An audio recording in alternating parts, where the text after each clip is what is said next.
It is my favorite time of year, and I'm in Oklahoma to enjoy it. We've got storm season. I don't think we're gonna have any tornadoes, but they say multi-million-dollar hail damage will be happening. There's the truck. I'll report back.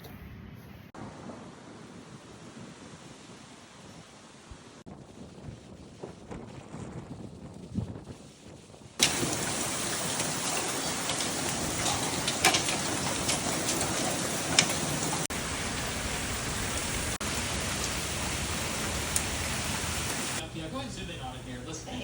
Yeah. So one of the crazy things about an Oklahoma storm is that as quickly as they start, they're done. And so you can see water everywhere. It was just small hail, so this one wasn't a big deal, but still kind of fun.